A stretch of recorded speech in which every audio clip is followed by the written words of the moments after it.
Looking to work forever? Didn't think so. At Fidelity, it's easy to plan for retirement. First, we help you envision your future with your short and long-term goals in mind.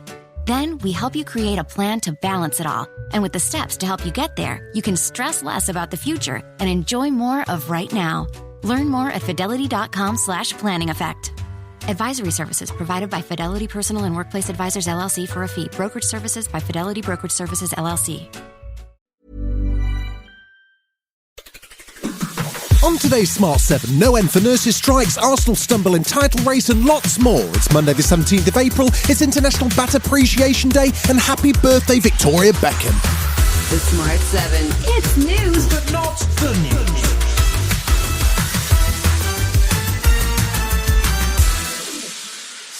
The Royal College of Nurses has announced that its members are set to strike again from the 30th of April after they voted to reject the latest government pay offer. The deal, which saw a one-off payment for 2022 and a 5% pay rise, was rejected by over half of the union members, and Pat Cullen says the government needs to improve it. Our members have spoken loud and clear. They're saying it's not right and it's not historic. So now I'm saying to government, let's get round the table again, let's put more money on the table, and let's do the right thing for nursing and the right thing for the NHS. Conservative Party Chairman Greg Hand says there are still results expected from the other unions' ballots and there's no prospect of more money, at least for now. It is a full and final offer. The offer's been accepted by Unison, recommended by the RCM but not accepted by its membership. It's only reasonable for us during the middle of the balloting process to wait to see those further results, and we'll be laying out a response to make sure that we can take that forward. With junior doctors looking for a 35% pay rise and nurses holding out for more, what would a Labour government offer? Well, Shadow Health Secretary Wes Streeting isn't sounding too positive. Well, I've been very upfront with the BMA in saying that a 35% demand is not something that I would be able to deliver if I were the Health Secretary today.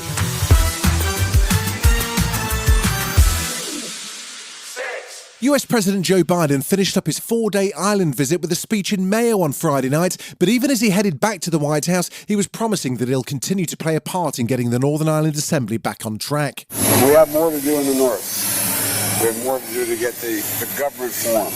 And that, I think we can still do that, and it's important. And I'll continue to work with the Prime Minister of England as well as the Taoiseach. This week sees a series of commemorative events in Belfast to mark the 25th anniversary of the Good Friday Agreement. Former US President Bill Clinton, along with Queen's University Chancellor Hillary Clinton and former Senator George Mitchell, all attended events across the weekend. A 3-day conference begins on Monday and will be addressed by Mitchell, Tony Blair, and include appearances from Rishi Sunak and former Irish leader Bertie Ahern. He says the delays and difficulties in the north are partly down to Boris. We found it very difficult to deal with Boris. We had the trouble with the backstop, we had the trouble with the protocol, we had a lot of trouble with Brexit in the first place. Quite frankly, I don't think we would have had the institutions in Northern Ireland down if it hadn't been for Brexit.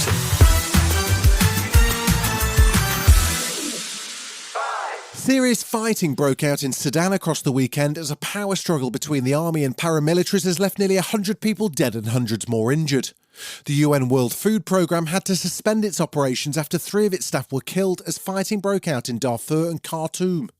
The violence erupted as plans to integrate RSF paramilitary group into the main Sudanese army led to escalating tensions between the two groups. US Secretary of State Antony Blinken says there had been real progress being made before the situation got out of control. It's a fragile situation. There are other actors that may be pushing against that progress, but this is a real opportunity to finally carry forward the civilian-led transition.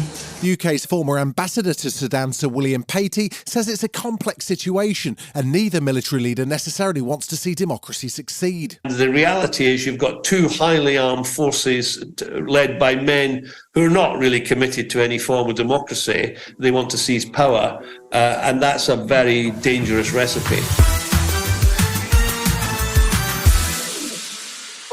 The Grand National has long been one of the biggest horse racing events of the year, but there's been increasing focus on the nature of the race, the length of the course, and the fact that 40 horses competing makes for a high risk of injury and death. This year's race was targeted by animals' rights protesters who invaded the Aintree track and delayed the start by 15 minutes. 118 people were arrested, but their efforts to stop the race were in vain, and a horse did in fact die. Animal Rising spokesperson Orla Coughlin says it's time for horse racing to address the issue. Well, I say 3 horses have died over the weekend of the Grand National. We know a horse dies every other day in racing in the UK, and frankly, it's completely unacceptable. Still to come on the Smart 7, Arsenal stumble and Ryan Reynolds wrote a song. Right after this.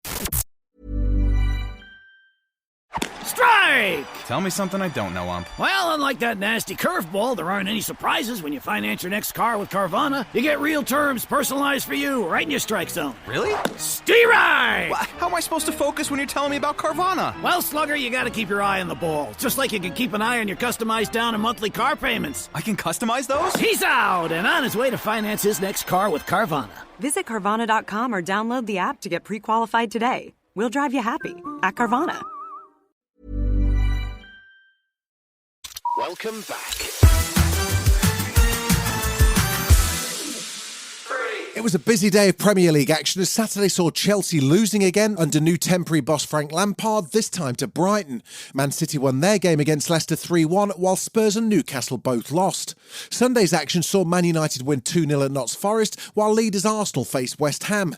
With only 8 games left in the season, it wasn't the moment for a slip-up, but the game finished 2-2, leaving Arsenal manager Mikel Arteta unhappy. Very disappointed because in the way we started the game, it was superb again. You go 2-0 up and you have the game in total control, and there we have to blame ourselves because we lost that purpose to really attack them to thread that goal, and instead we just to keep the ball for the sake of playing.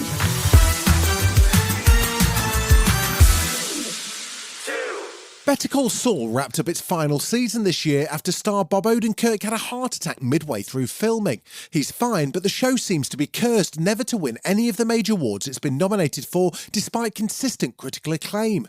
He popped up in Ireland on Friday just as Joe Biden was leaving to chat on Ireland's Late Late Show, and he says he nearly didn't do the Breaking Bad prequel at all until his kids intervened. So I had to say no both times, and the kids overheard me saying no, I can't do the show, and I hung up the phone, and my son looked at me and said, "You're not going to do that show, huh? You're going to disappoint a lot of people." And I go, "Well, I'm going to disappoint a lot of strangers." And he goes, "Well, some of them are my friends."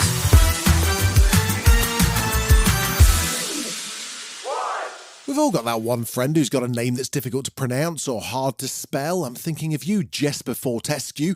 If only there were more friends like Ryan Reynolds in the world. He's gone out of his way to create a special birthday song for his co-owner of Wrexham Football Club, Rob McElhenney. The Always Sunny in Philadelphia star has one of those names that's challenging, at least until now. Enjoy. It's McElhenney, McElhenney. While ways to massacre and mispronounce it there are many. McElhenney. It's McElhenney. McElhenney. McElhenney. If there was doubt, now there won't be any. It's McElhenney. You've been listening to The Smart 7. We'll be back tomorrow at 7 a.m. Hit that follow button and have a great day. Give us 7 minutes and we'll give you the world.